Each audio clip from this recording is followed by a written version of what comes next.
여러분 안녕하십니까? 에듀쌤 조성선입니다. 그간 에듀쌤에서는 여러 차례에 걸쳐서 가정교육 시리즈를 교육 전문가님들을 모시고 강연 형식으로 내보냈습니다. 그 결과 많은 시청자들이 호응을 해주셨고 구독을 또 눌러주셨고 그래서 풍성한 프로가 됐다는 것을 자부하면서 고맙게 생각합니다. 이 시간을 빌어서 감사한 말씀 드립니다. 오늘부터는 4차 산업혁명 시대의 미래교육은 어떻게 할 것인가 라는 주제로 강충인 박사님을 모시고 강연을 듣는 시간을 갖도록 하겠습니다. 강 박사님은 펜파시픽 대학교 아시아 대학원장님으로 계시면서 TQ 창의력교육 개발원장, 한국 인성뿌리교육협회 회장, 한국 스템교육협회 회장님을 맡아 활동하고 계시면서 우리나라 발명교육과 미래교육 발전을 위해서 계속 연구를 하시고 또 대학이나 일반 학교나 또 직장이나 이런 곳에 가서 강연을 하고 계십니다. 오늘 첫 강의로서는 미래교육의 근간이 되는 발명교육의 발전 과정을 살펴보는 시간을 갖도록 하겠습니다. 사실 오늘 이 자리는 우리가 지금 세계적인 전쟁이 지금 하고 있죠. 미국과 중국이 지금 G2 전쟁하는 것, 일본이 한국을 태클 걸기 시작했습니다.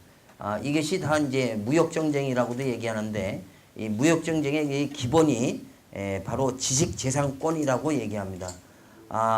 우리나라가 이러한 그 미래를 내다보고 우리가 먹고 살 일, 즉 이게 이제 지식재산권을 만드는 것을 우리가 이제 발명이라고 얘기하는데 외국은 그 단어를 거의 많이 안 씁니다. 메이커라는 단어를 오래전서부터 써오고 있습니다. 좀 더 체계적으로 만들었던 것이 바로 인벤션이라고 얘기합니다. 다시 말씀드렸지만 인벤션이라는 발명이라는 것은 우리가 어떻게 보면 세계 최초로 가장 앞서서 교육 프로세스를 만들었다고 볼 수 있습니다. 근데 유럽이라든지 미국은 그 당시만 해도 그 단어보다는 메이커라는 단어들을 쓰고 부분적으로 해왔습니다. 제 때만 해도 그 발명이라는 단어도 신생 단어지만 메이커라는 단어들을 거의 교육계에서 뭐 전혀 몰랐다고 볼 수 있어요. 근데 그런 메이커라는 그 단어는 그럼 어디서 만들어졌느냐? 바로 메이커 교육을 하려면 바로 한 300여 년 전 거슬러서 나폴레옹이 유럽을 그러니까 징기스칸은 힘으로 전 세계 많은 대륙을 따르면서 다스렸잖아요. 근데 나폴레옹이 유럽을 전체를 지배하고 났는데 유럽을 통치할 방법이 없었던 거예요. 성주들이 말을 안 듣는 거예요. 나폴레옹 말을.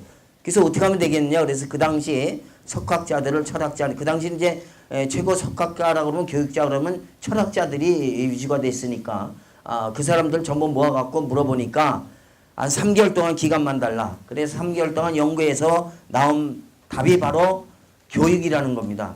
그 당시 이제 귀족들만 모아놓고 그런 교육을 가르쳤다라고 하니까 그거 마다할 이유가 없잖아요. 그래갖고 그걸 학교에다 한 캠퍼스에다 집어넣고 볼모로 잡았던 겁니다.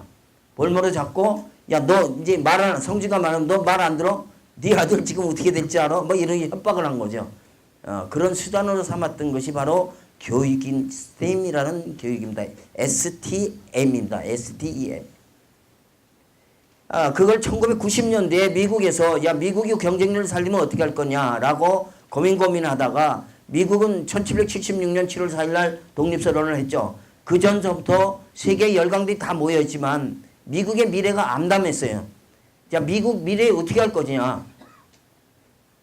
그래서 그 당시도 시험 보고 이러다가 시험 보지 않고 아이들을 뽑는 방법을 찾자. 왜냐하면 시험을 보면 유대인을 쫓아갈 방법이 없어요. 그 당시만 해도 지금 현재 유대인들이 전 세계에 1,500만 명이 산다고 얘기합니다.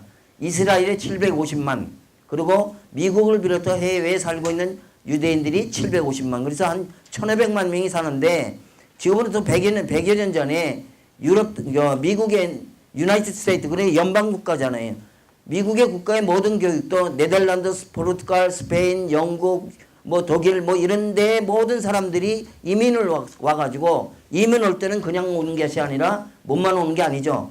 그 나라의 역사, 문화, 전통을 가지고 언어를 가지고 그러니까 각 대학이 만들어진 게 지금 현재 미국의 대학이 정확한 수치는 얘기하기 그런데 약 4,800개 이상이 된다 이렇게 얘기합니다. 우리가 지금 196개 4년제 대학이 있죠. 그 다음에 전문대학이 포함돼서 지금 우리가 412개 또 408개의 대학이라고 얘기합니다. 그러니까 전문대학교에서도 3학기, 4학기까지 한 과정만 해도 대학교라는 명칭을 쓰고 있어요. 그러나 실질적으로 4년제 대학은 196개에서 지금 줄고 있죠. 그죠? 작년 같은 데는 7,500명의 재학생을 낸 서남대학교 폐교시켰잖아요. 이게 이제 계속 폐교시킬 겁니다. 왜냐하면 앞으로 3년 뒤에는 고등학교 졸업생이 지금 현재 대학교 정수보다 8만 7천 명이 8만 3천 명이 적습니다. 3년 뒤에. 네. 그러니까 3년 뒤에 우리나라의 교육이라는 것은 심각한 사태가 벌어집니다. 자, 이 얘기를 제가 왜 하느냐. 이렇게 시대는 급변하고 있고 또 인구는 폭발적으로 아주 폭락을 하고 있어요. 폭락을 아주 급속하게 줄고 있는데 교육은 항상 그 자리에 맴돌고 있다는 거죠. 이런 시점에서 우리가 어떻게 먹고 살 것인가 이게 심각하거든요. 그리고 많은 사람들이 이런 얘기를 합니다. 4차 산업혁명 이렇게 얘기하는데 또 하나는 4차 산업혁명이라는 얘기가 있고 4차 산업이라고 얘기하는 것도 있습니다. 이건 전혀 다릅니다. 산업의 구분은 8차 산업까지 구분을 합니다. 그러니까 쉽게 얘기를 해서 1차 산업은 농경사회 그러니까 우리가 지구상에 인류 학자에 따라서 200만 년 또는 250만 년이라고 얘기하죠. 그때 인류가 쭉 태어나면서 지금까지는 다 뭐예요? 농경문화, 어업문화였잖아요. 이게 1차 산업이거든요. 산업 구조로 나눌 때는. 근데 그 산업 구조에다가 소위 말하는 ICT, ICT라는 게 Information Communication Technology라는 약자거든요. 그러니까 정보를 교류하는 기술, 이런 기술이 접목되면 똑같은 농업과 어업과 이런 데에도 그거는 6차 산업으로 분류를 합니다. 네. 그러니까 산업과 산업혁명과는 전혀 달라요. 자, 그런데 이 산업혁명이 어느 정도 중요하느냐? 바로 인류 역사 지금 방금 한 뒤 250만 년 전에 인류는 지구상에 태어났지만 지금부터 20만 년 전에 직립인간이 되면서 그러니까 똑같이 사족으로 걸어 다니다가 머리가 위로 올라가면서 생각의 시야가 관찰과 분석이라는 그것이 달라진 거죠. 이때서부터 어떻게 보면은 어디케이션 그러니까 교육은 시작됐다 이렇게 볼 수 있죠. 그때서부터 이제 생각을 하는 거죠. 어떻게 하면 저놈들하고 싸워서 내가 이길 것인가. 인간이 가장 나약한 동물 중에 하나죠. 거대한 동물들하고 싸워서 이길 수 있는 방법을 생각하기 시작했던 것. 이것이 어떻게 보면 교육의 시작이다 이렇게 볼 수가 있는 거죠. 이때서부터 인간은 쭉 살아왔지만 인간은 폭발적으로 늘어나지 않았습니다. 지금으로부터 300년 전까지만 해도 지구상의 인구는 약 10억으로 추산을 하고 있습니다. 10억. 근데 어떻게 300년도 안 된 짧은 시간에 인류가 이렇게 폭발적으로 늘어났는가? 바로 산업 구조가 변화되면서 늘어났다는 거죠. 다시 말해서 18세기 300년 전까지만 해도 하인들은 지배계층에서 귀족들 소위 말하는 우리 동양으로 치면 우리 한국으로 조선으로 친다면은 양반 외에는 글을 배울 수가 없었던 것이죠. 근데 특별한 경우가 하나 있어요. 자, 외국에서 우리가 기네스북에 올라가는 조선의 최초의 과학자는 누구로 기억하세요? 예, 장영실입니다. 근데 문제는 장영실은 어떤 출신이에요? 노비죠. 이게 노비로 태어났어요. 근데 어떻게 노비면 글자를 보는데 기네스북에 과학자로 등록됐느냐 이런 얘기죠. 이런 것을 가르치질 않아요. 교과서에는 없어요. 자, 여러분들 잘 알겠지만 역사의 정사라는 것은 뭐예요? 가진 자, 승리한 자의 기록입니다. 가진 자가 다 뒤집어 엎어놓으니까 자기한테. 그래서 야사를 연구해야 돼요. 역사는요.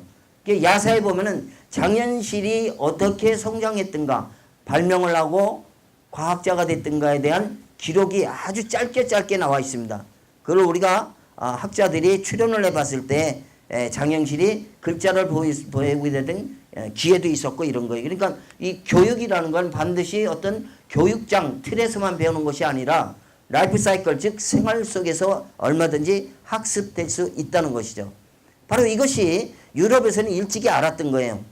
그래서 300년 전서부터 나폴레옹이 이런 귀족교육 스템이라는 교육을 할 때 이미 그때 철학자를 통해서 계보가 만들어졌던 것이요. 그러니까 철학자는 계보가 있잖아요. 교육회는 계보가 있듯이.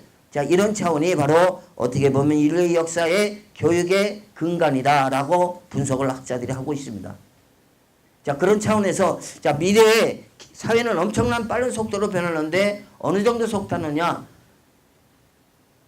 쪼크 할 때 이런 얘기죠. 가장 짧은 사이. 뭐라고 그래요, 이게?